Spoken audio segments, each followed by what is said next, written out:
बिस्मिल्लाहिर्रहमानिर्रहीम। अस्सलामु अलैकुम सामिन व नाज़रीन, आप सुन रहे हैं हमारा खरियां FM 97 की बराह रास्त नशरियात। मैं हूं आपका मेज़बान कलीम ज़िया। सकूत डाका और सानेहाए पेशावर के हवाले से खुसूसी नशरियात आप समात फरमा रहे हैं। जन्नत के फूल।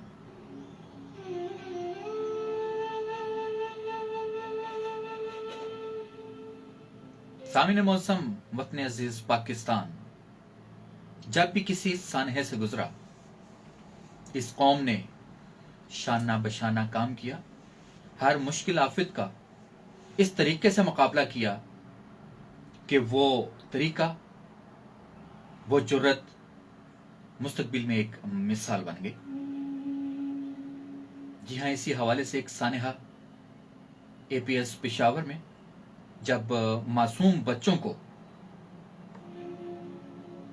उनके वालिदैन से जुदा कर दिया गया 16 दिसंबर 2014 को, लेकिन वो सानेहा, वो क़यामत हम आज तक नहीं भूले। और इससे पहले सकूत डाका के हवाले से भी जो एक सानेहा हुआ, हमारे अर्ज़ पाक से एक हिस्सा अलग कर दिया गया, और वो भी 16 दिसंबर ही का वो दिन था। इसी हवाले से बात करने के लिए जनाब आज दोबारा से हमारी और आपकी मारूफ पसंदीदा शख्सियत जनाब चौधरी बिशारत अहमद एडवोकेट साहब हमारे साथ तशरीफ फरमा हैं। आइए उनसे गुफ्तगू करते हैं। अस्सलाम वालेकुम सर। जी वालेकुम सलाम। कैसे हैं सर? आप ठीक हैं? सर अल्लाह का शुक्र है। आपको खुश आमदीद कहते हैं आज के इस खुसूसी प्रोग्राम में, जन्नत के फूल में। जैसा कि मैंने जिक्र किया सकूत डाका के हवाले से और सानेहाए APS के हवाले से, तो चूंकि हमारे सुनने और देखने वाले वो तमाम वाकयात देखना चाहते हैं। वो कैसे देखते हैं कि जब उनके सामने एक तस्वीर कशी की जाती है, और तस्वीर कशी के लिए जनाब चौधरी बिशारत अहमद एडवोकेट साहब, कोई भी त्यौहार हो, कोई भी मौका हो, मजहबी हो, मिली हो, तो आप यहाँ पर तशरीफ लाते हैं और अपने लफ्जों से जो तस्वीर खींचते हैं तो वो तादेर याद रहती है। सबसे पहले तो मैं FM 97 के तमाम सामीन को और FM 97 की पूरी टीम को कलीम भाई हदिया तबरीक पेश करता हूँ। बहुत शुक्रिया, बहुत शुक्रिया कि वो इन कौमी त्योहारों पे खुसूसी नशरियात का एहतमाम करते हैं और हमें अपने माजी के अंदर झांकने का मौका मिलता है। और वो नस्ल जो अब जमा हो रही है, शऊर की हदों को छू रही है, उन्होंने जो मनाजर नहीं देखे, बिल्कुल, जिनके बारे में सिर्फ सुना हुआ है, ऐसे ही है। उनकी आगाही के लिए, उनकी तरबियत के लिए ऐसी महफिलें, ऐसे प्रोग्राम जो है, उनको एजुकेट करने के लिए बहुत जरूरी होते हैं। बेशक, बिल्कुल बिल्कुल। आज हमारी इस मुख्तसर सी नशरियात में 1 घंटे का प्रोग्राम है जी। मैं कोशिश करूंगा कि अपनी वो नौजवान नस्ल जो अपनी तारीख से आशना होना चाहती है, अपने पस मंजर से आगाह होना चाहती है जी, या वो जानना चाहती है कि ये सदमे, ये ट्रेजेडीज, ये कयामतें जो हम पे गुजरी, आखिर इनके असल असबाब क्या थे और ऐसा क्यों हुआ जब हमसे हमारे खूबसूरत फूलों जैसे बच्चे, महकती कलियां, आपने बड़ा खूबसूरत नाम तजवीज किया है, जन्नत के फूल, ये हमसे छीन लिए गए। ऐसे ही है। उन बेचारों को तो पता भी नहीं था कि हमारा कसूर क्या है, हम किस जुर्म में मारे जा रहे हैं। बिल्कुल। वो तो सुबह सवेरे नाश्ता करके अपने बैग कंधों पे उठाए, अपनी बहनों से, अपने भाइयों से, अपनी मम्मी से, अपने पापा से आहा। अलविदा हुए थे कि शाम को हम अपने घर लौट आएंगे। लौट आएंगे। बहुत सारे अरमान थे उन बच्चों के, बहुत सारे प्रोग्राम थे उनके, ऐसे ही है। जो शाम को वापस लौटते हुए उन्होंने अपने माँ बाप के साथ बनाए हुए थे। उनको क्या खबर थी कि आज जब हम स्कूल में दाखिल होंगे तो फिर इस स्कूल से हमारी वापसी के तमाम दरवाजे बंद कर दिए जाएंगे। ऐसे ही है। और ये दिन हमारी जिंदगी का आखिरी दिन होगा। उनके तो वहम गुमान में भी नहीं। बिल्कुल नहीं था। ऐसे ही है। आप यकीन करें, आज से 6 साल पहले जब ये सानिया हुआ तो उन बच्चों के वालिदैन से, उनके बहन भाइयों से गुफ्तगू करने का मौका मिला। तो बस फटी फटी निगाहें थी और एक सकता तारी था। किसी में ना कुछ सुनने की जरूरत थी, हिम्मत थी, और ना किसी में कुछ कहने की सलाहियत। ऐसे ही है। बिल्कुल। एक कयामत थी जो एपीएस पेशावर पे गुजरी। आहिस्ता आहिस्ता मामलात समेटे गए, तहकीकात हुई, पता चला कि पाकिस्तान उन दिनों दहशतगर्दी के खिलाफ नबर्दा जमा था। ऐसे ही है। जी जी। दुनिया की तमाम तागूती कुव्वतें पाकिस्तान को डिस्टेबलाइज करने पर मुतहिद थी और पाकिस्तान आर्मी बड़ी जिंदा दिली से, बड़ी जुर्रतमंदी से कौम के शाना बशाना अपने दुश्मनों को शिकस्त दे रही थी। बिल्कुल ऐसी, हमेशा की तरह। और जब उनके पास कुछ चारा न बन पड़ा, देखिए ना, ये बड़ा लास्ट रिजॉर्ट होता है कि जब दुश्मन आपका महाज पे मुकाबला नहीं ना कर सकता तो फिर वो ऐसे हथकंडे इस्तेमाल करता है। ऐसे ही। उन्होंने फिर बच्चों को टारगेट किया, उस स्कूल को टारगेट किया। इतनी दिलदोज कहानी है। जब वो स्कूल को चारों तरफ से घेरे हुए थे, बच्चे तो अपने अपने क्लासेस में पढ़ रहे थे।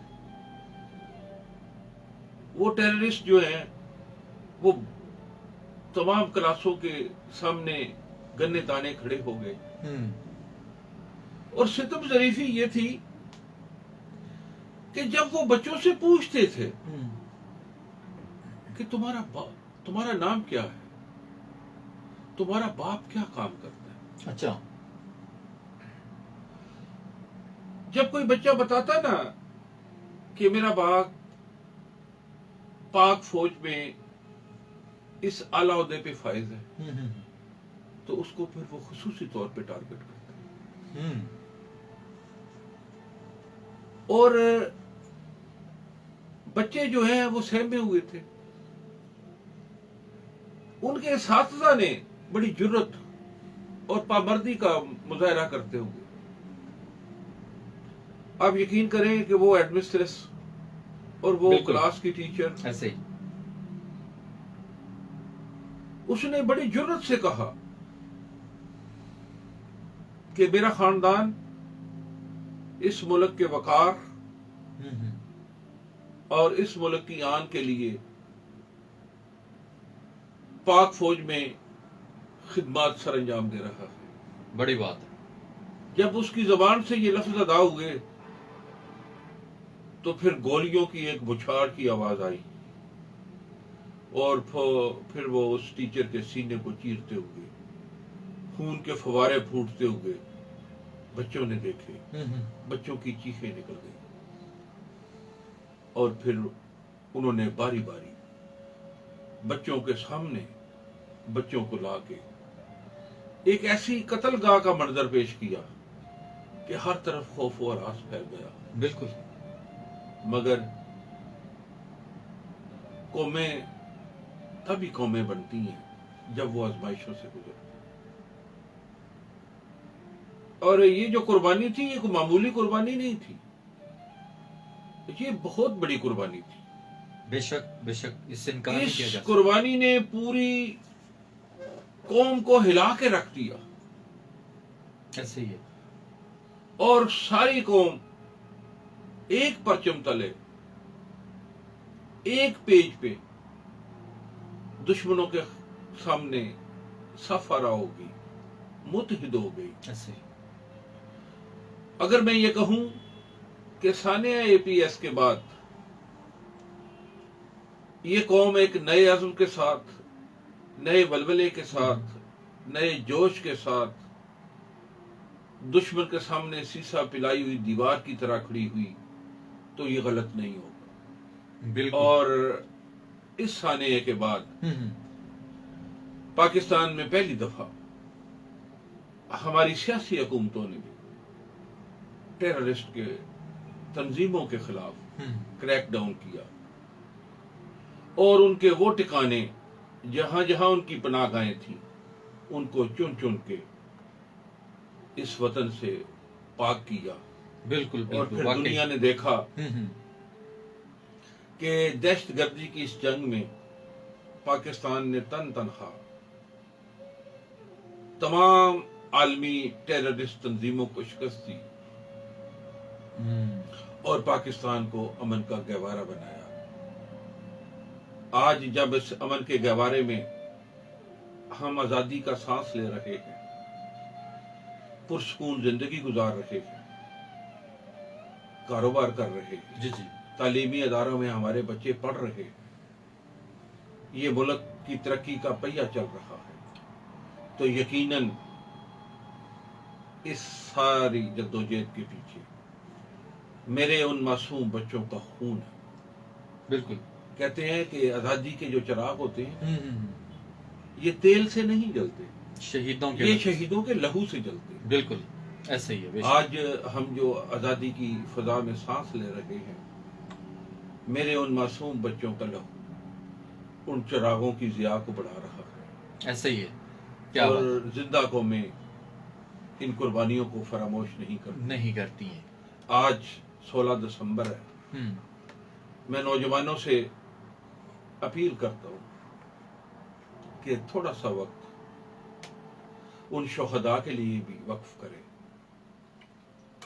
आज उन शोहदा को याद करें, उन मासूम बच्चों की कुर्बानियों को याद करें और मिलके उन मासूम शहीदों को खराज तहसीन पेश करें कि मेरे वतन की बहारों में, मेरे वतन की फजाओं में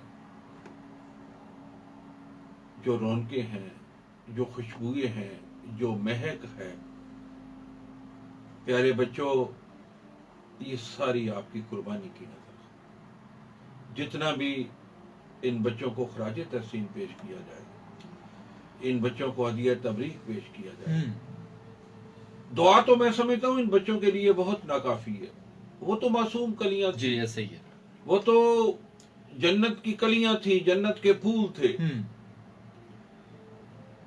जन्नत में तो फरिश्ते उनका इंतजार कर रहे थे। बेशक बेशक। जन्नत के दरवाजे तो उन पे पहले ही खोल दिए गए, क्योंकि कहते हैं शहीद की जो मौत है वो कौम की वो कौम की हयात है। उनकी कुर्बानी ने हमारी जिंदगी में रंग भरा। आज मैं जो सांस ले रहा हूं, मैं समझता हूं ये उन शहीदों की नजर है और ये उन्हीं शहीदों का सदका है। जितना भी उनको हदिया तबरीक पेश किया जाए कम है, बहुत कम है। बिल्कुल जी, बिल्कुल। शहीदों के लहू से जो जमीन सैराब होती है, बड़ी जरखेज होती है, बड़ी शादाब होती है। और जनाब चौधरी बिशारत अहमद एडवोकेट साहब बहुत ही खूबसूरत अंदाज से और बहुत ही ऐसी सानहा एपीएस का सानहा जो एक मंजर कशी आपने की है, जैसे कि आपने कहा कि उन शहीद बच्चों के वालदैन से, अजीज़ व अकारिब से भी मुलाकात हुई। वाकई एक ऐसा सानिहा, एक ऐसी क़यामत कि न सुनने वाला सुन सकता है और न सुनाने वाला सुना सकता है। जिस तरह से आपने बताया कि जिस तरह से वो हेड मिस्ट्रेस को गोलियां लगी, और जिस तरह से उन मासूम बच्चों ने, जिन्होंने कभी कहानियों में भी ऐसा मंजर नहीं देखा होगा, जिन्होंने कभी ऐसा किसी से सुना भी नहीं होगा कि जिंदगी में ऐसा भी होता है, तो उनके सामने जो है कि उनके असाजा को, उनकी हेड मिस्ट्रेस को शहीद किया गया।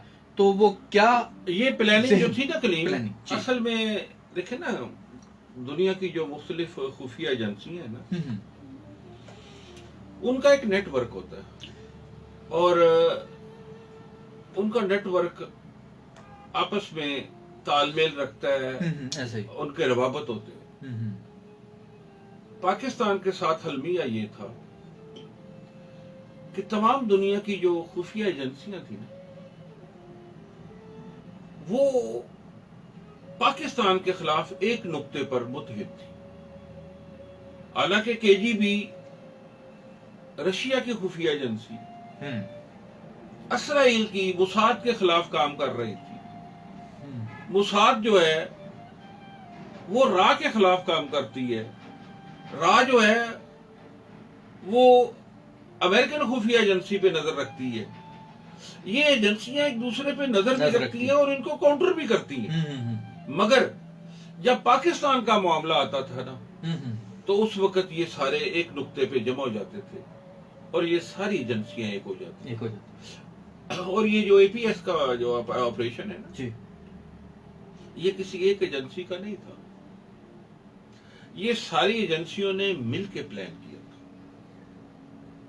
इसके बावजूद मैं समझता हूं वो प्लानिंग नाकाम हो। हमारी खुफिया एजेंसी ने न सिर्फ उनको ट्रेस किया, बल्कि बर वक्त एक्शन करके मजीद तबाही से इस मुल्क को बचाया। ऐसे और वो खुद एजेंसियां हैरान रह गई थी कि इतनी बड़ी प्लानिंग के बावजूद, इतने बड़े सिस्टम के बावजूद हमें वो कामयाबी नहीं मिल सकी जो आग हम इस मुल्क में लगाना चाहते थे, उस दर्जे पे हम नहीं लगा सके। और वो सवाए मासूम बच्चों के कुछ ना मिला, उनको कोई टारगेट अचीव ना हुआ। और हमारी खुफिया एजेंसियों ने ना सिर्फ उनको कंट्रोल किया बल्कि उन पे काबू पाया। और आज भी दुनिया में जो हमारी जंग चल रही है एजेंसियों की, उसमें हमारी खुफिया एजेंसी जो है वो इस वक्त इन तमाम एजेंसियों के लिए एक चैलेंज बनी हुई है। अमेरिका अपने तमाम तर वसाइल रखने के बावजूद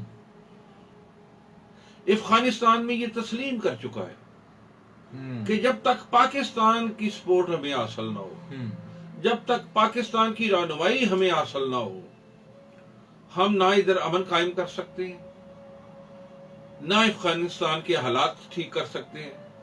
हालांकि अमेरिका ने भारत की मदद से, इसराइल की मदद से पाकिस्तान को बाईपास करते हुए अफगानिस्तान में अपने ऑपरेशन लॉन्च किए और पाकिस्तान को एक तरफ करके उन्होंने बड़ी कोशिश की कि हम अफगानिस्तान पे कंट्रोल हासिल कर लें और हमें पाकिस्तान की मोहताजी ना हो रहे। कितने साल धक्के खाने के बाद, कितने साल दलीलो खार होने के बाद आखिर फिर उनको पाकिस्तान के साथ रवाबत कायम करने पड़े।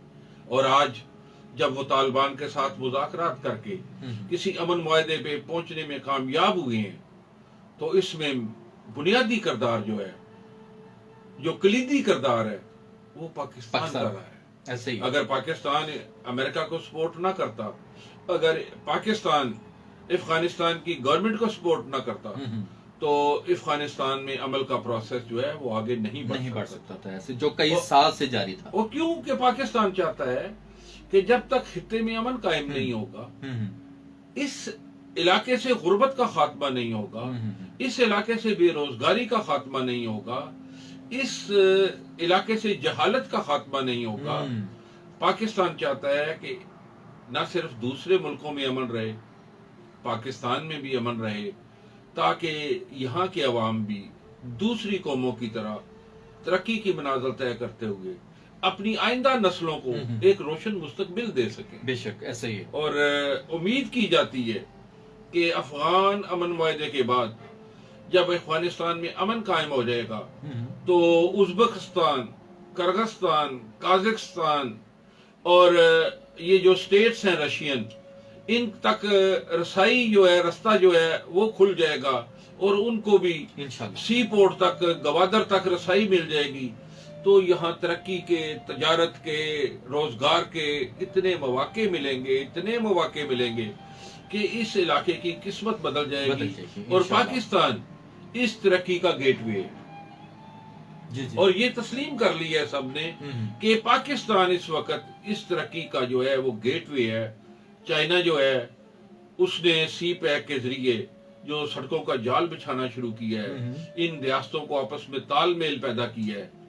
मैं समझता हूँ कि अगर ये इलाके तरक्की और खुशहाली की मंजिल पे चल निकलते हैं तो ये सारा क्रेडिट, ये सारा सेहरा मैं एपीएस के बच्चों के नाम करूंगा। क्या तो ये उनका ऐसे ही खून है। का रंग है, ये उनकी शहादत का समर है, ये उनकी कुर्बानी का सिला है कि इतनी सारी दुनिया तरक्की, रोशनी और कामयाबी की तरफ जो है वो बढ़ रही है। बेशक मेरे प्यारे बच्चों ने अपना खून का नजराना देकर दुनिया के लिए अमन का एक ऐसा चिराग रोशन कर दिया है जिससे हर तरफ तरक्की और खुशहाली की जो है वो किरणें फूटेंगी। और आइंदा आने वाली नस्लें जो हैं, हमारे आइंदा आने वाले बच्चे जो हैं, इन बच्चों की कुर्बानी की तो फैल अपना खुशहाल मुस्तकबिल जो है उसका ख्वाब देखेंगे और उसको पूरा कर सकेंगे। बिल्कुल आपने बजा फरमाया कि उन बच्चों की कुर्बानी, उन बच्चों की शहादत ने पूरी कौम को नहीं बल्कि पूरी दुनिया को सोचने पर मजबूर कर दिया। और वो सोच कहां पर आकर ठहरती है कि शहीद की जो मौत है वो कौम की हयात है। बिल्कुल ऐसे ही है और इंशाल्लाह उनका खून रायगा नहीं जाएगा। और मैं पाक आर्मी को भी सैल्यूट पेश करता हूं जिन्होंने हर मुश्किल घड़ी में कौम के साथ शाना बशाना कदम मिलाते हुए इस कौम का साथ दिया। और पाकिस्तान की हिफाजत के लिए हम लोग सर सोए होते हैं, आराम कर रहे होते हैं, लेकिन वो सरहदों पर जाकर पहरा दे रहे होते हैं हमारी नींद के लिए। तो जनाब हम खराज अकीदत पेश करते हैं, हम हदिया तबरीक पेश करते हैं उन तमाम शोहदा के वालिदैन को जिन्होंने आज भी वो सदमा अपने दिल में समोया हुआ है। तो एक सवाल और भी जहन में पैदा होता है कि जैसा कि आपने बताया कि जो खुफिया एजेंसियां हैं, दुश्मन जो है वो हर वक्त किसी ताक में रहता है, पाकिस्तान को तरक्की करते हुए और तरक्की की मनाजिल तय करते हुए नहीं देख सकता। तो 16 दिसंबर सकूते डाका, 16 दिसंबर ही एपीएस, तो वो मंसर भी मैं चाहूंगा कि वो हमारे सामने नाजरीन को पता होना चाहिए कि 16 दिसंबर को सकूते डाका के हवाले से वो क्या ऐसे इस तरह का सानेहा हुआ कि जिसको हम आज भी नहीं भूले। देखिए जी, इस जो है ना एपीएस का वाकया जो जिसके बच्चों की शहादत और स्कूल का जिस वाकये के आप जिक्र कर रहे हैं, उसके लिए जो उन्होंने 16 दिसंबर का दिन चुना था उसका एक पूरा तारीखी पस मंजर है। अच्छा अच्छा। क्योंकि उस दिन वो पाकिस्तान पे ऐसी कारी जरब लगाना चाहते थे, ऐसी कारी जरब लगाना चाहते थे जिस तरह 1970 में हमारा मशरकी पाकिस्तान हमसे जुदा कर दिया गया। वो उस तारीख को फिर दोहराना चाहते थे। उन्होंने ऐसे ही 16 दिसंबर का दिन का चुनाव नहीं किया। ऐसे बिल्कुल, हाँ जी, क्योंकि हमारे जख्म तो अभी ताजा थे, हम तो सकूते डाका को अभी नहीं भूले थे। नहीं बोले बिल्कुल। तो उन्होंने 16 दिसंबर का चुनाव करके हमारे जख्मों को फिर कुरेदा, जख्मों पर नमक छिड़का और फिर हमारे जख्म ताजा किए। और मैं समझता हूं कि एक लिहाज से अच्छा हुआ कि जो कौमें अपनी तारीख को भूल जाती हैं, उनको फिर जुगाने के लिए फिर ऐसे ही वार उन पे किए जाते हैं। बिल्कुल। अगर शायद इतना वार सख्त ना किया जाता तो हमारे लोग जो हैं वो तो सकूत डाका को भूल चुके थे।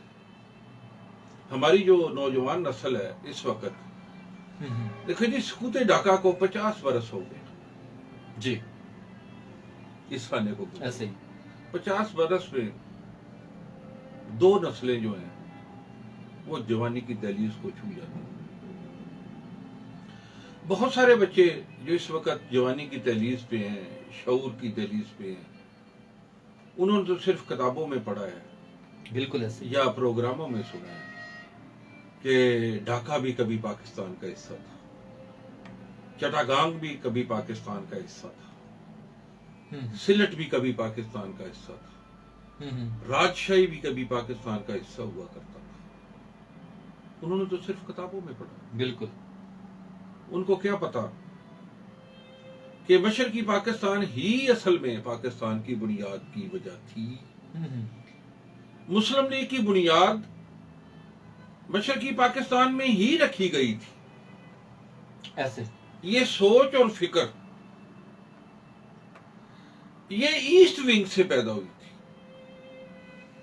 कि बर्रे सगीर के मुसलमानों को एक आजाद खित्ता ऐसा चाहिए जहां वो अपने मजहब, अपने दीन, अपने कल्चर के मुताबिक आजादाना जिंदगी गुजार सके। बिल्कुल। और इस तहरीक में सबसे पहले जो तहरीक उठी वो मशरकी बंगाल से ही उठी थी। पाकिस्तान तो 1947 में बना है ना। ऐसे ही है जी। मशरकी बंगाल जो है उसमें मुसलमानों ने अपने हकूक के लिए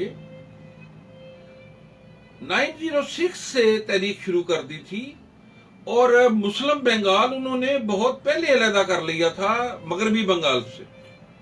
जी जी। जिससे ये तहरीक को ये जो है ना ये कुव्वत मिली। फिर हमारे मुस्लिम लीग के वो नवाब सलीम उल मुल्क, वकार उल मुल्क और दूसरे लोग जिन्होंने मुस्लिम लीग की बुनियाद रखी, उनका पहला इजलास ढाके हुआ, ढाका में हुआ, और वहां ये सोच और फिक्र जो है वो डेवलप हुई। और वो भी गालिबन दिसंबर था। हाँ, में भी हो सकता है दिसंबर। कि उन्होंने वहां जो बुनियाद रखी वो दिसंबर ही में रखी हो।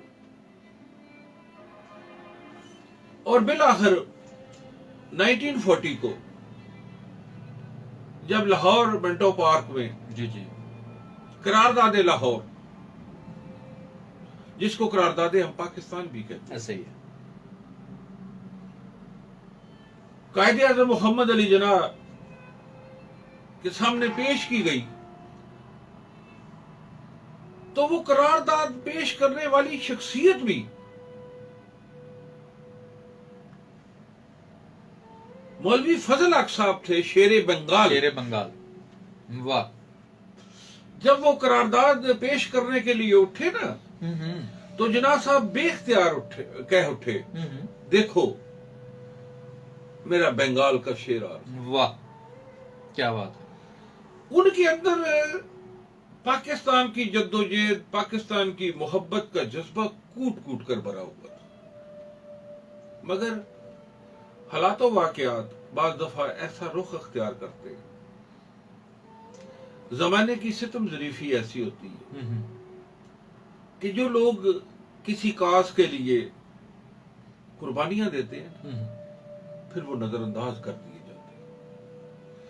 जब उनको नजरअंदाज किया जाता है ना, तो फिर उनके अंदर मायूसी फैलती है, और जब किसी कौम के अंदर मायूसी फैलती है ना, तो फिर वो अलहदगी का सबब बनता है। क्योंकि जिस मकसद के लिए उन्होंने जद्दोजहद की होती है, वो कहते हैं कि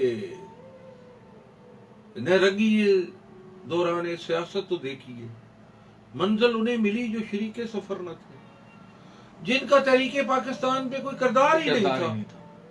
वो आजकल पाकिस्तान के वाली वारस बन गए। और इस तरह बंगाली कौम में एक मायूसी का अंसर पैदा हो गया। सबसे पहले जब कायदे आज़म मोहम्मद अली जिन्ना ने बतौर गवर्नर जनरल हलफ उठाया और उसके बाद उन्होंने ढाका का दौरा किया। अच्छा, तो कायदे आज़म मोहम्मद अली जिन्ना ने कहा था कि पाकिस्तान की कौमी जबान जो है ना वो उर्दू। जब कायदे आज़म मोहम्मद अली जिन्ना ढाका गए ना, तो वहां के तलबा ने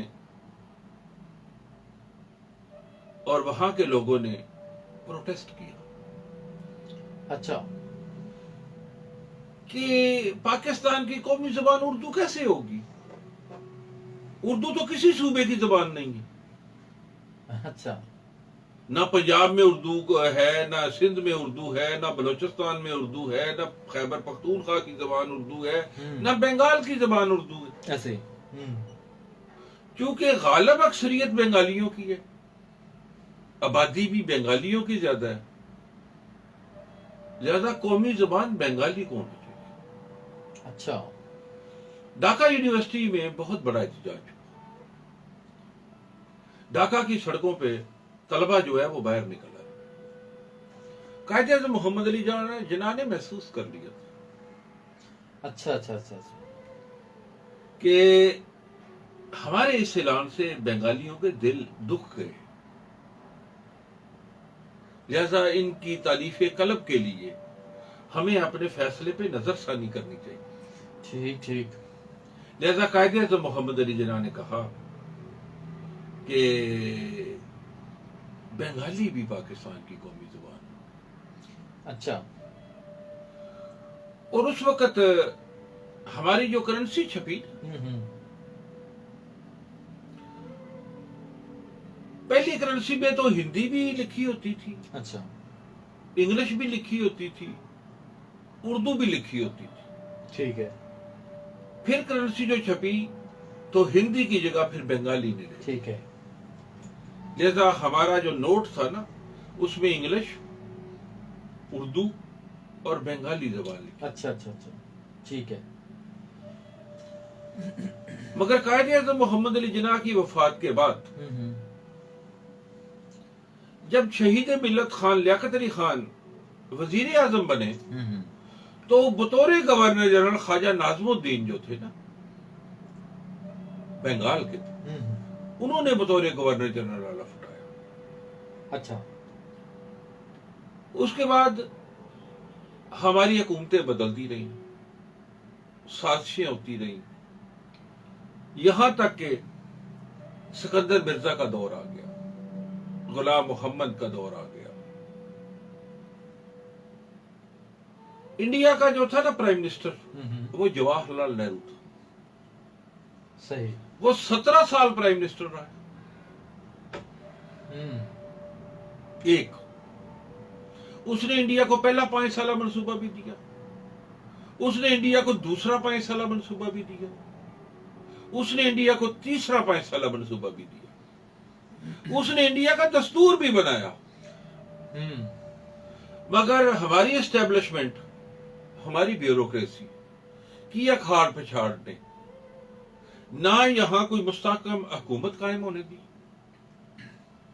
ना हमारा दस्तूर बना, ना हमारी कोई पॉलिसी बनी।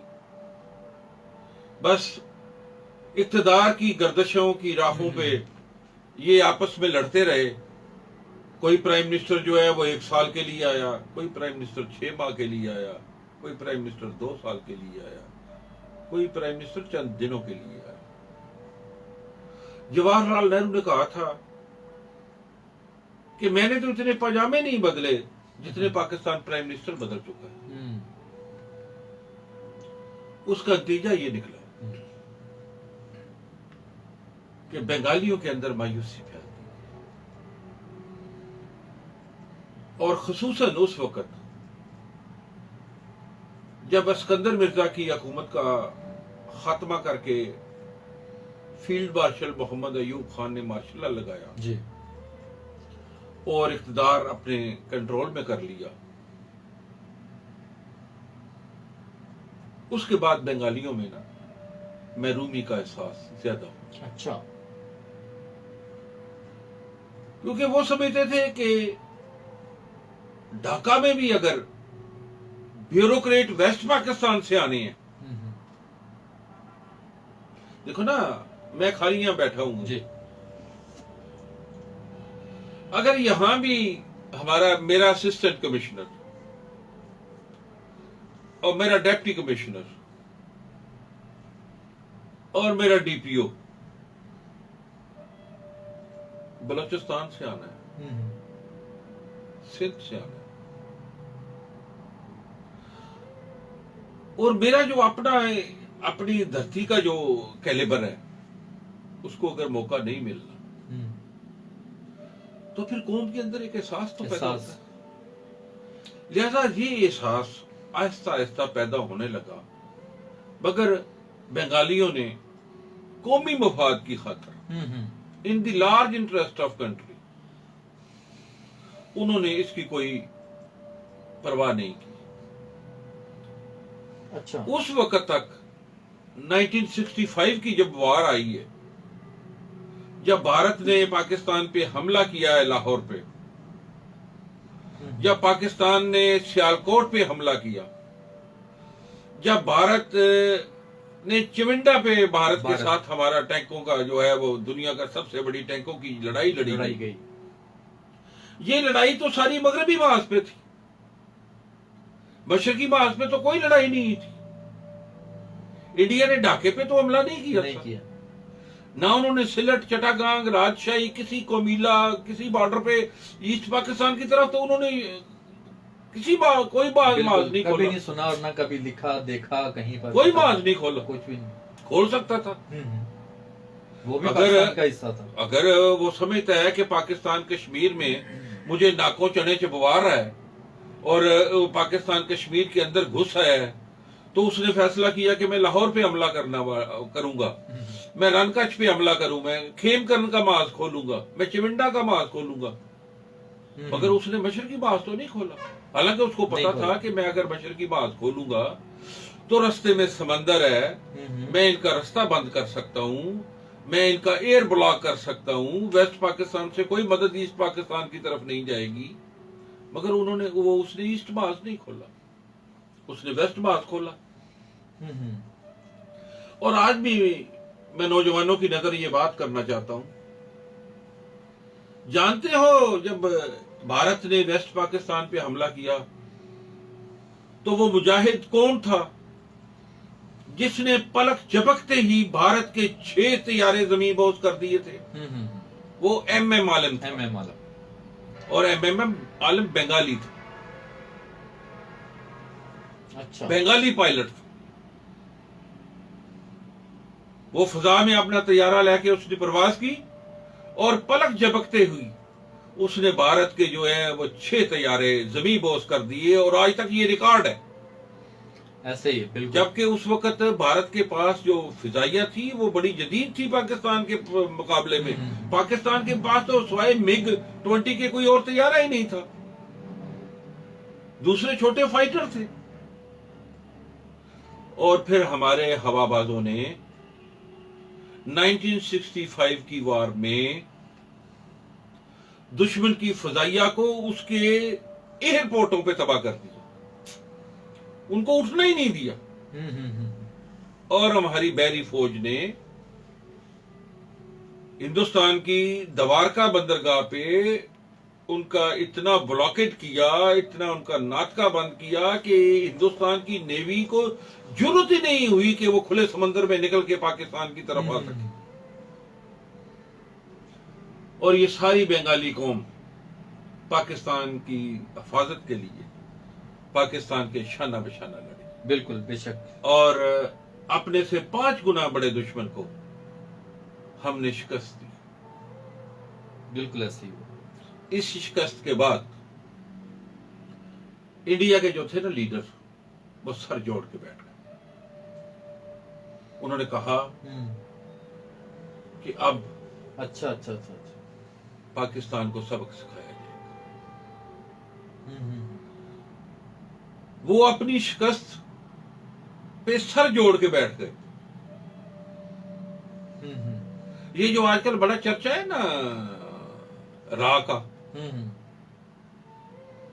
रा जो है ना इंडिया इंटेलिजेंस का जो असल है ना अदारा, उसकी एक एजेंसी है।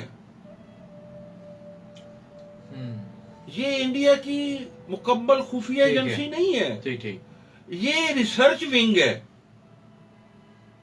रा जो है ना, जी जी। ये इंडिया की खुफिया एजेंसी है, जो उसका रिसर्च विंग है। ये 1965 की वार में शिकस्त खाने के बाद बना। ये रा जो है वो बना है। अच्छा अच्छा। रा पहले नहीं थी। ठीक है ठीक है। वो जो थी ना इंडिया की पहले जो खुफिया एजेंसी जो थी बड़ी अब भी है, उसमें ये विंग नहीं था। ये 1965 की वार में शिकस्त खाने के बाद रा का जो रिसर्च विंग है ये कायम किया गया। उन लोगों ने सर जोड़ के बैठ गए, उन्होंने प्लानिंग की। हमने फतह से सबक नहीं हासिल किया, उन्होंने शिकस्त से सबक सीख लिया। सबक सीख लिया। और फिर अयूब खान की हुकूमत के खात्मे के बाद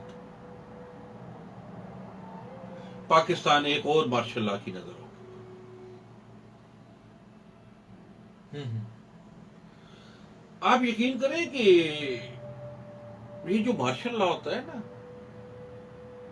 ये कोई पसंदीदा दौर नहीं होता। जितने मुल्क, जितनी कौमें तबाह हुई है ना, वो इन्हीं अदवार में तबाह हुई। अच्छा अच्छा। पाकिस्तान की जो कैफियत थी ना उस वक्त, एक तो पाकिस्तान में मार्शल लॉ लगा हुआ था, दूसरा पाकिस्तान के पास दस्तूर भी कोई नहीं था। हम मुख्तलिफ डिबेट्स करते हैं, मुख्तलिफ पॉइंट पे डिस्कस करते हैं, सकूते ढाका के असबाब तलाश करते हैं, वजूहात बात करते हैं। तो रात को भी किसी प्रोग्राम में मुझसे से ये सवाल किया गया कि आखिर ये सकूते ढाका क्यों हुआ। मैंने कहा आप इसको अगर तो फौजी हवाले से देखना चाहते हैं तो वो एक अलग नुक्ता नजर। मैं चूंकि एडवोकेट हूं, मैं कानूनदान हूं, मेरा तल्लक एक ऐसे प्रोफेशन से है जो कानून की बात करता है, कानून की हुक्मरानी की बात करता है। ऐसे ही पाकिस्तान के दो टुकड़े होने की मेरे नजदीक एक बड़ी वजह यह भी थी कि उस वक्त पाकिस्तान का दस्तूर कोई नहीं था, पाकिस्तान का आइन कोई नहीं था। अगर पाकिस्तान का उस वक्त आइन होता तो जब बुहरान पैदा होता है ना, तो आइन उस बुहरान से निकलने का रास्ता देता है, रास्ता दिखाता है। बिल्कुल ऐसे ही है। देखे ना, ज़िया-उल हक ने जब मार्शल लॉ लगाया ना और उसने दस्तूर को सस्पेंड कर दिया, दस्तूर खत्म नहीं किया, दस्तूर नया नहीं बना सका। जुल्फकार अली भुट्टो को फांसी तक तो ले गया, मगर जुल्फकार अली भुट्टो का बनाया हुआ दस्तूर उसका नेमुल बदल नहीं पेश कर सका। और दस्तूर था, आइन था, कानून था, 73 में बना। और उसके बाद फिर पाकिस्तान फिर जमहूरियत की उस पटड़ी पे आ गया। फिर मुशर्रफ आया, मुशर्रफ ने भी दस्तूर सस्पेंड कर दिया।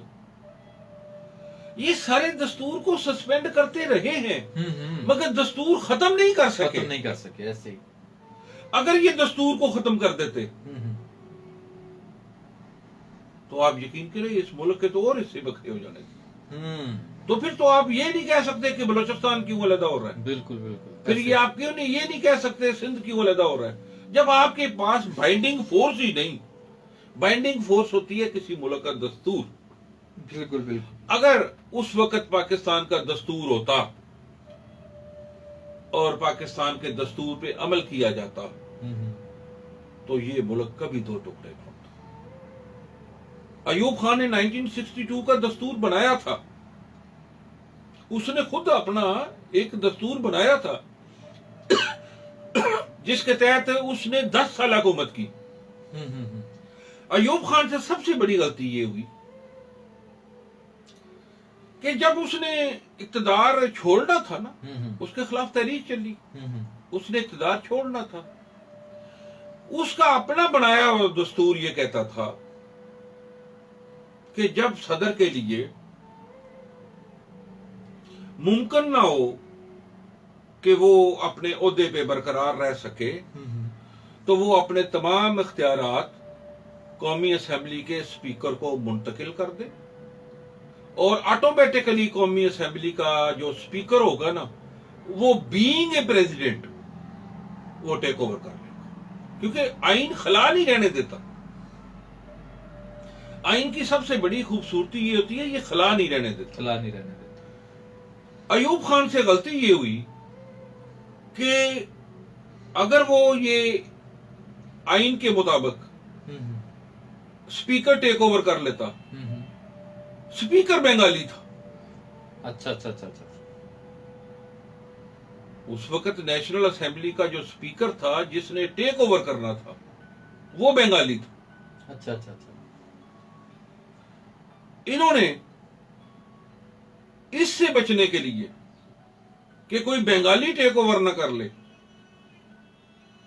अयूब खान ने अपना ही दस्तूर खुद ही अपने हाथों ही खत्म कर दिया और उस मुल्क को हंगामी हालात की नजर कर दिया। आगा मोहम्मद यहिया खान ने आके टेक ओवर कर लिया बतौर चीफ मार्शल एडमिनिस्ट्रेटर। जब आगा मोहम्मद यहिया खान ने आके टेक ओवर कर लिया बतौर चीफ मार्शल एडमिनिस्ट्रेटर, तो उसने ऐलान किया कि मैं मुल्क में आम इंतखाबात कराऊंगा और मैं जमहूरियत बहाल करूंगा। आगा मोहम्मद यहिया खान के दौर की सबसे खूबसूरत बात उस डिक्टेटरशिप ये थी कि उसने आजादाना और मुनसिफाना इलेक्शन कराए। अच्छा। आज तक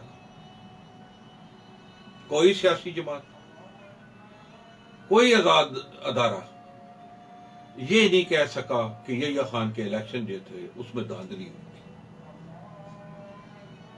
मगर उसके रिजल्ट बड़े अजीब है। मशरकी पाकिस्तान में शेख मुजीबुर रहमान ने किसी को सीट लेने ही नहीं दी, अच्छा, सवाए एक नूरुल अमीन के। सही। मौलाना अब्दुल हमीद बाशानी बड़े लेफ्टिस्ट लीडर थे, सब लोग शिकस्त खा। मगरबी पाकिस्तान में जुल्फकार अली भुट्टो स्वीप कर गए। जुल्फकार अली भुट्टो की मशरकी पाकिस्तान में कोई सीट नहीं थी। अच्छा। शेख मुजीबुर रहमान की मगरबी पाकिस्तान में कोई सीट नहीं। अब इक़्तिदार की मुंतकिली जो है वो जमहूरी प्रोसेस के जरिए हुई। अच्छा अच्छा। और इक़्तिदार की मुंतकिली ना हो सकी। सियासतदानों, एस्टेब्लिशमेंट और गैर मुल्की ताकतों ने पाकिस्तान को उस मकाम पे खड़ा कर दिया कि ये दोनों मशरकी पाकिस्तान मगरबी पाकिस्तान से और मगरबी पाकिस्तान मशरकी पाकिस्तान के करीब ही ना आ सके। और आखिर शेख मुजीबुर रहमान ने 23 मार्च को अपना झंडा लहरा के आजादी का ऐलान कर दिया। पाकिस्तान आर्मी ने जनरल टिक्का खां की सरबराही में वहां ऑपरेशन शुरू कर दिया और वो उस ऑपरेशन के नतीजे में हिंदुस्तान ने उससे फायदा उठाया। जितने बंगाली थे वो सारे सरहद पार करके जो इंडिया गए, वहां जाके उसने उनके ट्रेनिंग कैंप कायम किए और वहां उनकी मुक्ति बानी के नाम से फोर्स जो है वो कायम कर दी। मुक्ति बानी बंगाली का लफ्ज है और इसका अगर उर्दू में तर्जमा किया जाए तो उसका होता है मुजाहिदीन आजादी।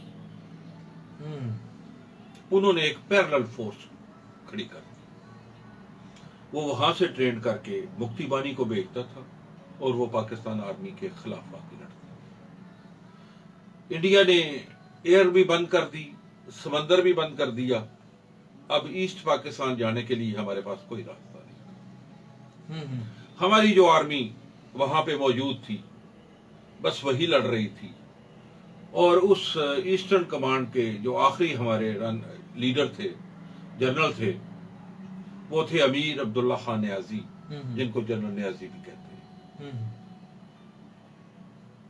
हमारे इन आर्मी ऑफिसर्स ने अपनी पाक सरजमीन के दफा के लिए हिंदुस्तान के साथ, क्योंकि मशरकी पाकिस्तान सारा चारों तरफ से हिंदुस्तान में घिरा हुआ था, सरहदों पे हिंदुस्तान का मुकाबला किया।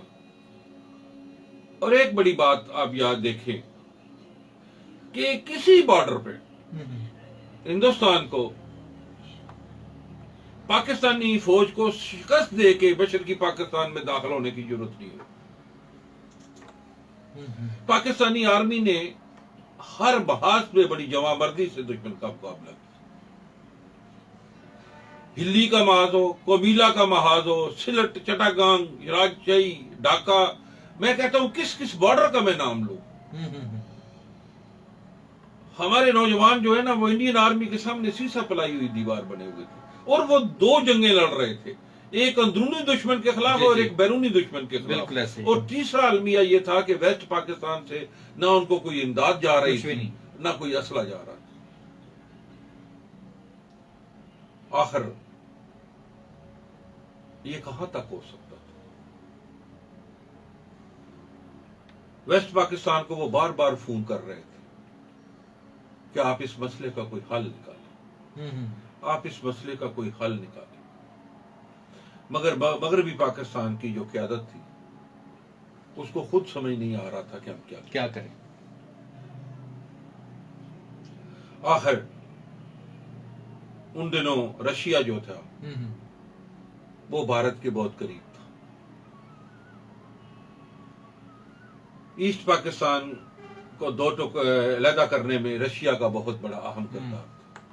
इंडिया का रशिया का डिफेंस मिनिस्टर दिल्ली आके बैठ गया था। अच्छा।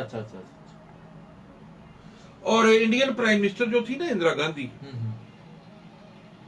उसने पहले दुनिया का दौरा करके लोगों को ये बावर करा दिया था कि पाकिस्तान की जो फौजी आमरीयत है ये जमहूरियत पे यकीन नहीं रखती, ये जमहूरी नुमाइंदों को इक़्तिदार मुंतकिल नहीं करना चाहती और ये बंगालियों के साथ जुल्म कर रही है, आप इस तरह करें, हमारा साथ दें।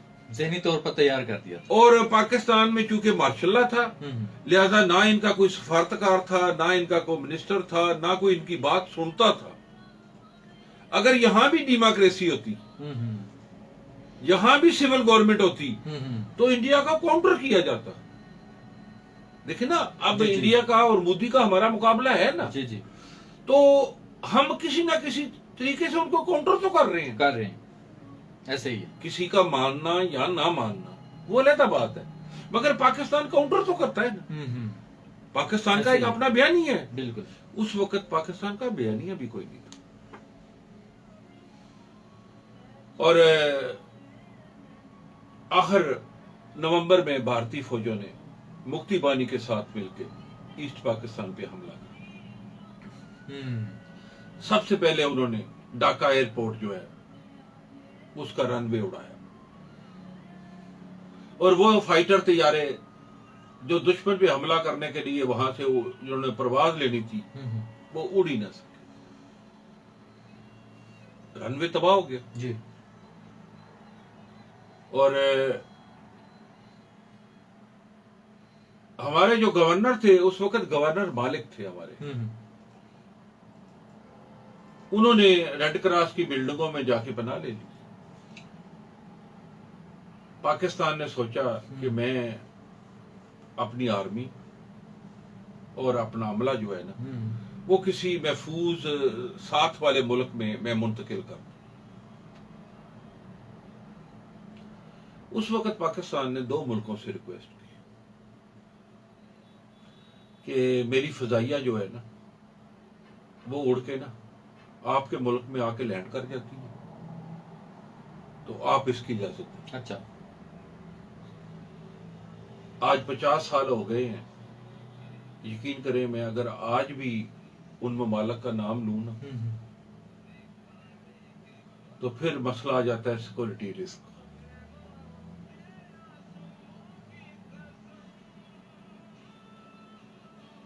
आजकल वो पाकिस्तान के मामे बने हुए हैं वो ममालिक, उन्होंने रिफ्यूज कर दिया पाकिस्तान की किसी तरह भी मदद करना।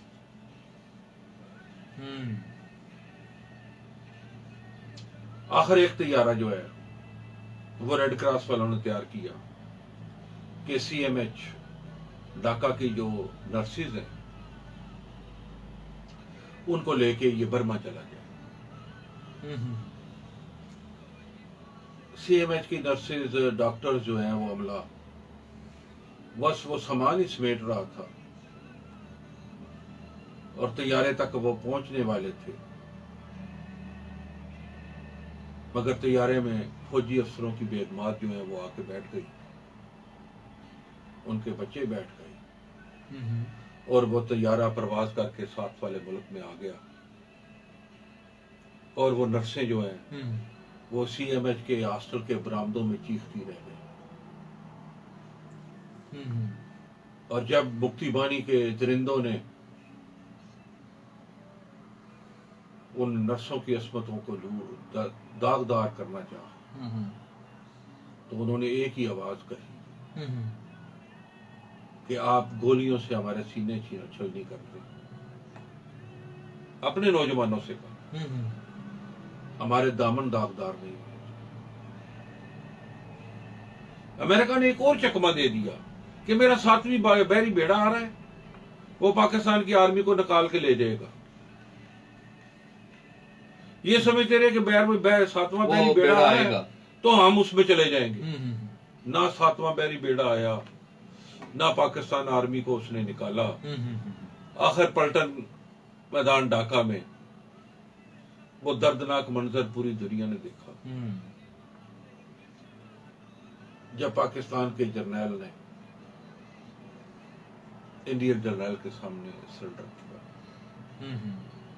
और जब ये तकरीब होनी थी ना तो उससे पहले क्योंकि सदीक सालक भी वहां मौजूद थे तो वो कहते हैं कि लास्ट टाइम जब जनरल न्याजी गवर्नर मालक से मिलने आए ना तो मैं साथ था। जब जनरल न्याजी आए तो गवर्नर मालक ने कहा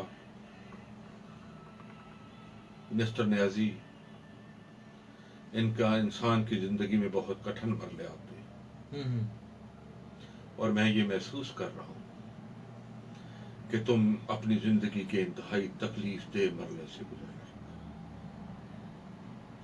मगर सब्र और हौसला ही कामयाबी की दलील है। बिल्कुल बिल्कुल। इस वक्त हमारे पास कुछ नहीं, हम चारों तरफ से गिर चुके हैं, पूरे मुल्क में आग लगी हुई। न्याजी तुम जो कुछ कर सकते थे तुमने किया, पेशतर इसके कि गवर्नर मालक खामोश होता, जनरल न्याजी की हिचकियां बन गई। जनरल न्याजी बच्चों की तरह बिलक बिलक कर रोने लगा, कहने लगा गवर्नर साहब मुझे इस बात का अफसोस नहीं है कि मेरे साथ क्या होगा, मुझे अफसोस इस बात का है कि इन लोगों ने मुझे इस तरह बेयारो मददगार क्यों छोड़ा।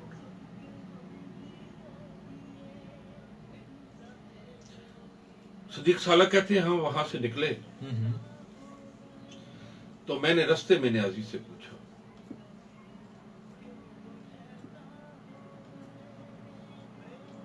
कि क्या करोगे।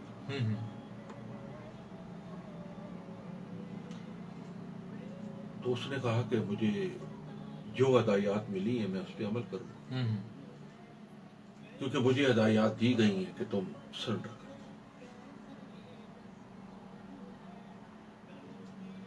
ढाका के पलटन मैदान में तकरीब हुई, पाकिस्तानी फौज ने सरेंडर किया। उसके बाद फिर पाकिस्तान के जर्नैलों के लिए एक खसूसी त्यारा लाया गया। अच्छा। उसमें उनको बिठा के उन्होंने कलकत्ता आना था। सदीक साला कहते हैं मैं भी साथ था। तो मैंने न्याजी से कहा कि क्या तुम महसूस करते हो, समझते हो कि तुमने ठीक फैसला किया। जनरल न्याजी ने कहा कि हाँ, मुझे नहीं मालूम कि आने वाली नस्लें इसके बारे में क्या कहें। और सदीक साला कहता है कि उस वक्त जनरल न्याजी के पास ना ये तोड़ मोड़ के बात करनी या ये कोई ऐसी, उस वक्त वो ऐसा माहौल भी नहीं था, ना कोई इस पे कोई कमीशन था। ये बड़ी फौरी बात की बात थी। न्याजी ने कहा सालिक मेरा ज़मीर मत में, मेरे पास दो ही रास्ते थे, या मैं ढाके की गलियों को बगदाद की गलियों की तरह खून से रंगीन कर देता, गली गली में लड़ाई होती, गली गली में खून बहता और मेरी पूरी नस्ल तबाह हो जाती, या ये सारा बोझ मैं अपने कंधों पे उठा के मैं वहां से निकल आता और ये फैसला मैं आइंदा तारीख पे छोड़ता हूं। और मुझे यकीन है कि एक दिन आएगा कि ढाके की गलियां ये कर्ज जरूर उतारेंगी इंशाल्लाह। नस्लों और कौमों की जिंदगी में वक्त बेमैनी होते हैं,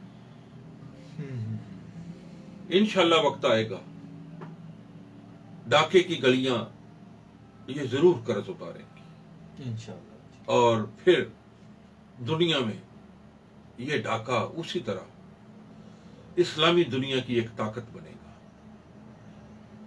और इस्लामी दुनिया के लिए एक रोशन मिसाल बनेगा कि दुनिया ढाके को सलूट करेगी। आज मैं देख रहा हूं कि बांग्लादेश हमसे जुदा हो गया,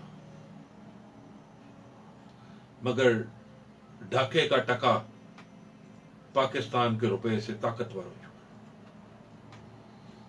ढाके की इंडस्ट्री पाकिस्तान की इंडस्ट्री से ताकतवर हो चुकी। ढाका इस वक्त इस्लामी ममालक में एक कदावर स्टेट की तरह आगे बढ़ रहा है। बिल्कुल ऐसे ही।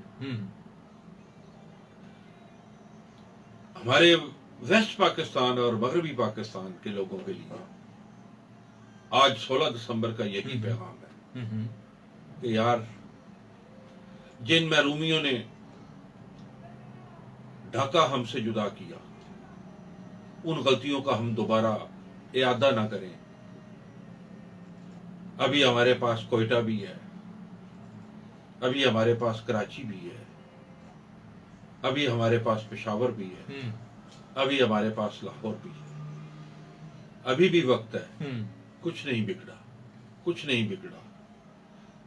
हम अपनी गलतियों को समझें, अजाला करें और एक परचम के नीचे इकट्ठे होकर उन शुहदा और उन मासूम बच्चों के खून को खराज तहसीन पेश करते हुए आज ये अहद करें कि इस मुल्क की सालमियत के लिए हम अपने खून का आखिरी कतरा बहा देंगे इंशाल्लाह। और जो निगाह इस मुल्क की सालमियत की तरफ बुरी नजर से उठेगी, उस आंख को फोड़ देंगे इंशाल्लाह इंशाल्लाह। जो हाथ बुरी नीयत से मेरे सब्ज़ लाली परचम की तरफ बढ़ेगा, उस हाथ को काट देंगे। और जो कदम बदनीति से पाक सरहद को पार करने की कोशिश करेगा, उस कदम को काट देंगे इंशाल्लाह। आज भी अगर मैं समझता हूं कि कहते हैं ना, आज भी हो जो इब्राहिम का ईमान पैदा, तो ये आग कर सकती है अंदाज गुलस्तां पैदा। आज भी वक्त है कि बिल्कुल हम एक परचम तले जमा हों, जमाओ। और ताकि हमारे बच्चों का खून जो है वो रंग लाए, हम्म। और कश्मीर के मजलूम और मजबूर महकूम लोग हमारी तरफ देख रहे हैं, हम उनके लिए रोशनी की किरण बने और उनके घरों में भी, ताकि आज़ादी के चिराग रोशन हो सके। जज़ाकल्लाह। बहुत शुक्रिया जनाब चौधरी बिशारत अहमद एडवोकेट साहब, बहुत ही तफसील से हमें सुकूत ढाका के हवाले से बता रहे थे, और किस तरह से वो हमसे बंगाल अलग हुआ, और किस तरह से वो तमाम साजिशें वो हुई, और किस तरह से हम वहां पर बेयारो मददगार हो गए। बहुत शुक्रिया जनाब, आज दोबारा से आपने एक तारीख जिंदा की, तारीख याद दिला दी। और मैं बगौर सुन रहा था कि मेरे सामने जिस तरह से आपने वो बताया कि वो ढाका के एयरपोर्ट पर उन्होंने तैयारे नहीं उड़ने दिए, वो जो नर्सिस थी वो उन्होंने अपनी जाने तक कुर्बान कर दी। वो सारे मंजर ऐसे महसूस हो रहा था कि यहाँ पर बैठकर वो मैं मनाजर देख रहा था। बहुत शुक्रिया, आज दोबारा से आपने वो एक भूली हुई कहानी वो हम सबको याद करा दी। और जनाब, चूंकि आज 16 दिसंबर है, इस हवाले से हमारा ये अहद है कि हम अपनी उन कुर्बानियों को, हम उन शोहदा के खून को ना भूलें और तजदीद अहद करें, और इस अहद के साथ हम ये ललकार दें कि टूट के गिर जाएं वो पत्ते नहीं हैं हम, टूट के गिर जाएं वो पत्ते नहीं हैं हम, इन आंधियों से कह दो औकात में रहें। इसके साथ ही अपने मेजबान कलीम ज़ा को दीजिए इजाजत। अल्लाह हाफिज। पाकिस्तान जिंदाबाद।